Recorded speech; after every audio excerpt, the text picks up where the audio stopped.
Welcome to Stoned Stories with me, Paige. How are you? Whether you need an escape or just a moment to unwind, you're in the right place. Everyone loves a story, and everyone needs a break. So sit back and let me take you on a gemological journey. And while we're at it, let's get stoned.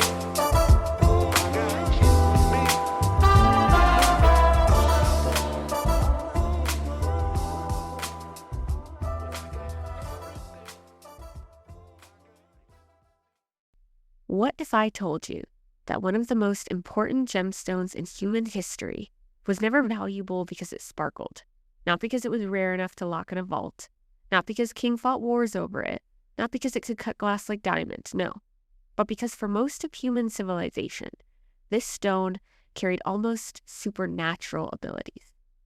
The ever so hypnotic, deeply pigmented color blue. Not the blue of the ocean, not the blue of modern paint, but a deep, celestial, impossible blue. A blue so intense that ancient people believed it had fallen from the heavens itself.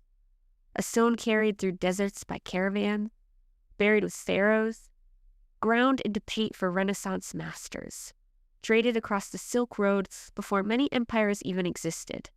A gemstone that connected Afghanistan, Mesopotamia, Egypt, Persia, India, China, and medieval Europe.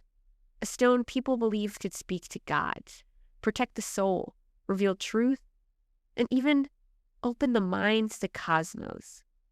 Today, we're talking about Lapis Lazuli. Before we get into the myths, the trade routes, and the empires built around this stone, we need to understand Lapis Lazuli and what it actually is. First of all, the pronunciation. This has been pronounced in many ways, Lapis Lazuli, Lapis Lazuli, etc., all of which accounts report that Lapis Lazuli is the most prominent and most accepted. So today, we will be going with Lapis Lazuli. And technically, this stone isn't even a mineral. It's actually a rock, and that distinction does matter. Most gemstones are formed from a single dominant mineral species. Ruby is corundum, emerald is beryl, diamond is carbon. But lapis lazuli is different. Lapis is what gemologists call a rock aggregate, meaning it's made of multiple minerals fused together over geological time. The deep royal blue comes primarily from a mineral called lazurite, and lazurite is strange. Chemically, it belongs to a family called feldspathoids. Minerals formed in a silica-poor environment under intense metamorphic conditions. In similar terms, lapis forms when limestone is altered by heat and pressure near magma intrusions deep underground. It's a geological collision. Fire meets stone. Chemistry reorganizes itself and eventually blue appears. But once again, not just any blue. Lazurite produces an ultramarine color unlike almost anything found in nature. And inside high-quality lapis, you'll often see tiny metallic flecks, glittering like stars in a night sky. That gold shimmer is pyrite, also fool's gold. For thousands of years, people looked at those golden inclusions scattered through deep blue stone and saw the heavens themselves. A midnight sky frozen into rock. And honestly, it's hard not to understand why. Some lapis also contains white veining from calcite. Too much calcite lowers the value because it interrupts that pure celestial blue collectors crave. The finest material in history came from one place, the mountains of Afghanistan. More specifically, the Badashan region. And this is where the story becomes almost unbelievable, because humans have been mining lapis lazuli in Afghanistan for over 6,000 years, possibly longer. Think about that for a second. Some of the oldest continuously mined gemstone deposits on Earth are lapis mines, hanging high in the mountains of Afghanistan. Long before modern countries existed, before Rome, before Greece, before the Silk Road, people were climbing into these mountains searching for blue stone. That blue would eventually travel farther than almost any gem on Earth. Archaeologists have found Afghan lapis in Mesopotamia, ancient Egypt, the Indus Valley, Persia, China, Rome. Entire trade systems formed around it. And in many ways, lapis lazuli became one of humanity's first global traded luxury materials. Imagine caravans crossing brutal deserts, carrying sacks of the glowing blue stone. Imagine merchants moving it from civilization to civilization, like pieces of concentrated sky. And once it arrived, people treated it like magic. In Mesopotamia, one of the cradles of civilization, lapis became deeply tied to divinity and kingship. The Sumerians believed the stone had supernatural power. Priests wore it, rulers displayed it, and sacred objects were carved from it. And perhaps nowhere in this more famous than in the Epic of Gilgamesh, one of humanity's oldest surviving works of literature. In the story, gods and celestial beings are repeatedly associated with lapis lazuli. There are references to lapis thrones, lapis tablets, lapis jewelry, even descriptions of divine objects crafted from the stone. To the people of Mesopotamia, lapis wasn't decorative. It was cosmic. The deep blue represented the heavens themselves, and this connection between blue and divinity would echo across civilization for thousands of years. Because ancient humans rarely encountered strong blue pigments in nature. Blue flowers fade, blue dyes were unstable, blue minerals were rare. For most people throughout history, true deep blue was extraordinary. Today, we're surrounded by artificial blues everywhere. Phone screens, LED lights, paint, plastic, clothing, we're used to it. But ancient people lived in a world where rich blue barely existed. Slow down here for a second and come to appreciate the aspect of color in our lives. There was a time in the world color was a privilege. And now today, like I said, you could pick up your phone, Google any pigment in the world, go to Lowe's and look at the color wall, and it's a world of color at our fingertips. But ancient people lived in a world where rich blue barely existed. So when they found lapis lazuli, it must have felt impossible, like touching a fragment of that night sky.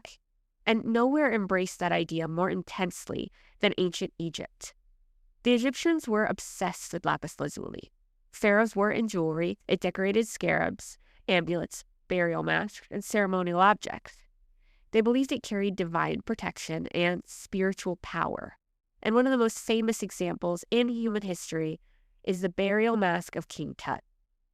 The mask contains stunning inlays of lapis lazuli that create those iconic blue stripes across the Neme's headdress. Even today, over 3,000 years later, that blue still feels alive. Egyptians associated the stone with the heavens, rebirth, and the gods. So some texts even describe the hair of deities as being made from lapis. Not metaphorically, literally. Blue was divine. And because Egypt had no significant local source of lapis, every piece had to arrive through trade, which means the stone traveled immense distances before reaching royal tombs.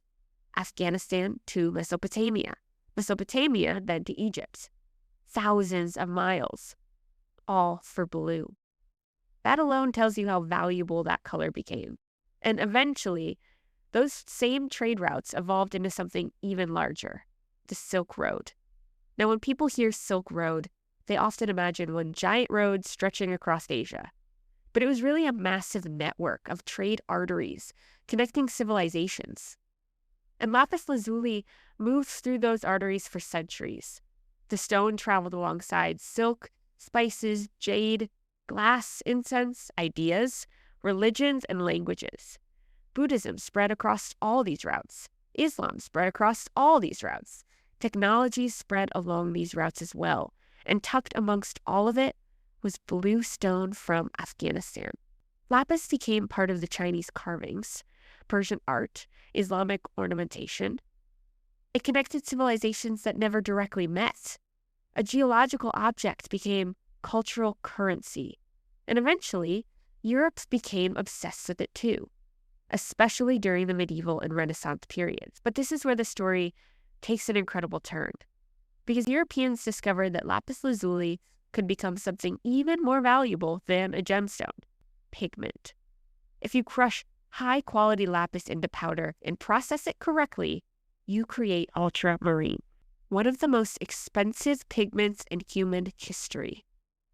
The word ultramarine literally means beyond the sea, because the stone traveled across oceans and continents before reaching Europe.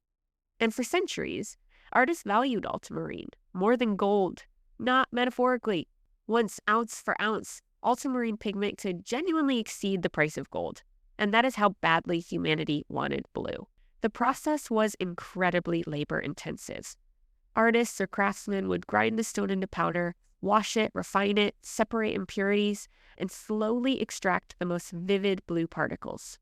The finest pigment produced a color so luminous that paintings seemed illuminated from within. And because it was so expensive, artists used it sparingly. Ultramarine became reserved for the most sacred objects, especially the robes of Virgin Mary in Christian art. Blue became holiness itself, and one of the greatest artists in history to use it was Michelangelo. During the Renaissance, patrons sometimes specified ultramarine directly in contracts because of how expensive it was. Using true lapis ultramarine signaled wealth, prestige, and devotion. When viewers looked at those paintings, they weren't just seeing color. They were seeing imported Afghan stone transformed into light. Imagine that journey, a mineral forming deep in the earth, mined in remote mountains, carried across deserts, shipped across seas, ground into dust, then painted into cathedral ceilings. Human civilization literally turned stone into heaven. And spiritually, lapis continued carrying immense symbolic power. Across many cultures, people believed it enhanced wisdom, truth, intuition, spiritual vision, communication. In modern crystal traditions, lapis is often associated with the third eye and throat chakras. People believe it strengthens insight and self-expression. Now, scientifically, there's no evidence gemstones possess supernatural energy fields or mystical consciousness, and that is super lame. So, psychologically, objects obviously hold symbolic power. Humans attach meaning to materials constantly. Wedding rings, flags, religious icons, family heirlooms. And lapis may be one of the greatest examples of symbolic meaning ever projected onto a stone. Because humanity didn't just admire lapis, we built stories around it. We projected the sky onto it, divinity, truth, power. And honestly, maybe that says more about us than the gem itself. Because for thousands of years, across completely different civilizations, humans kept looking at this blue stone and reaching the same conclusion. This feels sacred. That's fascinating. The Sumerian priest, an Egyptian pharaoh, a Silk Road merchant, a Renaissance painter, and modern crystal collectors, separated by thousands of years, and yet somehow emotionally connected by the same material. Few gemstones have done that. Most gems are prized for brilliance, for hardness, for rarity. We want to wear them. But lapis lazuli became important because of imagination, because it represented something larger than itself. Once again, the sky, the divine and unknown. And maybe that's why it still captivates us, even now. Even in the modern world, surrounded by artificial color, digital screens, and synthetic pigments, natural lapis is still different. It feels ancient, like it carries memory. You can see why people thought the stone belonged to gods, and because somewhere deep in human psychology, blue still feels infinite. And maybe that's the strangest part of it all. For thousands of years, humans crossed continents, searching for a stone that looked like heaven's. Not to eat or to survive, not to build weapons, just to feel closer to something bigger than themselves. And honestly, maybe we still are. Lapis does not resemble ordinary blue. It carries depths, a midnight kind of blue, the color of distant, of the sky after sunset, of something unreachable. And perhaps no spiritual tradition understood that symbolism more deeply than the story of Medicine Buddha. In Mahayana Buddhist tradition, the Medicine Buddha is known as Basaya Jaguru, the Buddha of healing, restoration, and liberation from suffering. But before becoming enlightened, The medicine Buddha was said to make 12 great vows, promises to aid suffering beings, to heal illness, to remove obstacles, to guide people from darkness into awakening. And among those vows was the creation of a purified realm known as the pure Lapis Lazuli world. Think about that. Not a golden paradise, not a kingdom of diamonds. Buddha said a world of Lapis Lazuli, the entire spiritual realm imagined through the color blue. In Buddhist imagery, this pure land was described as radiant, luminous, and translucent, like lapis itself. A place free from suffering, illness, ignorance, and spiritual blindness. A stone became more than decoration. It became metaphor. Because lapis seemed to contain that depth itself. Even the gold-colored flecks of pyrite trapped inside resemble stars scattered through a night sky. Ancient people often looked into lapis and saw the cosmos staring back at them. And centuries later, Renaissance Europe would inherit that same fascination. Artists crushed lapis into that ultramarine pigment, the rarest and most expensive blue in the world. A color so valuable it sometimes cost more than what they were paying for gold and meant that it was also becoming very sacred. So perhaps no story captures that quite much as Michelangelo. Because there's a theory that Michelangelo may have left parts of the entombment unfinished because he could not afford enough ultramarine pigment to complete it. That would be an interesting tale. One of the greatest artists in human history stopped from completing a painting world-renowned today, stopped by the cost of a blue stone. The same mineral once associated with spiritual enlightenment in the East had become one of the most prized artistic materials in the West. Different civilization, different religions, different meanings, yet all arriving at the same conclusion. This blue was not ordinary. And maybe that reveals something deeper about the human beings ourselves.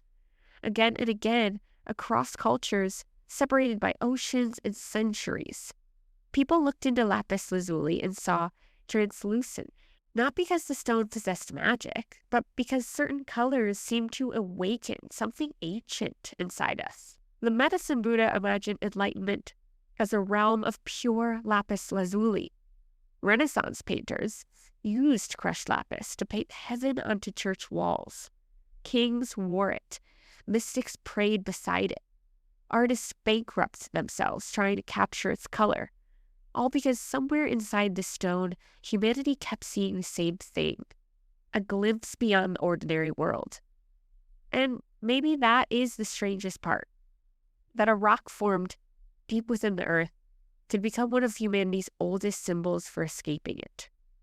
In some traditions, lapis was believed to strengthen truth, insight, and spiritual clarity. Then in others, it became associated with wisdom and divine communication. And now in modern crystal healing interpretations, there's a wide variety, but many still connect lapis to intuition, consciousness, and mental awakening. Perhaps the most fascinating thing that I am taking from this is that none of these civilizations fully shared anything, not religion or one empire and not even one language. Yet again and again, separated once again by centuries and geography, human beings have continued to look at the same blue stone and reach the same conclusions. This color meant something then and it does now, not because the mineral itself contained any power, but because certain natural objects trigger this psychological response inside of us. Blue is rare in nature, deep blue even rarer, and lapis carried this visual infinity that people struggled to explain. You can't hold that deep blue color of the ocean in your hand, but you can hold lapis lazuli. You can't hold the color of the night sky or the Milky Way in your palm, but you can hold lapis lazuli. And it almost looks the way thought feels, like depth feels, like staring into something larger than yourself. And maybe that's why the Sarasang mines matter so much historically. These mines in Afghanistan have produced Lapis Lazuli for over 6,000 years. These mines were the first gemstone mines known throughout history, and they produced symbols. For over 6 millennia, people carried Lapis Lazuli out of Afghanistan and into temples, palaces, tombs, monasteries, paintings, and sacred rituals across the globe. An entire chain of human meaning began in those mountains. And even now, the stone carries that atmosphere, that strange feeling that you are not merely looking at a mineral, but a fragment of humanity's oldest attempt to understand the unknown. Because long before modern science gave us telescopes and psychology and neuroscience, human beings were already staring into that blue stone, searching for another way to see it. And after all of that, maybe Lapis Lazuli was never just a gemstone. Not really. It was a bridge between mountains and empire, between geology and spirituality, between the physical world and the human imagination. And I believe that leaves us with a question. Why did so many civilizations look into the same stone and arrive at the same feeling? The answer probably lies within us more than within the stone. Because perhaps human beings have always needed reminders that the world is deeper than it first appears. That beneath the surface of the earth, beneath history, beneath ourselves, there are still mysteries waiting to be uncovered. And a thought to leave you with: how often do we pick up an ordinary object without realizing it may connect us to thousands of years of human thought, beliefs, and perspective? The world around us is filled with objects that have lived far more lives than we ever notice. Well, that's it for today's stone story. Join us next week. The next episode is sure to be a gem.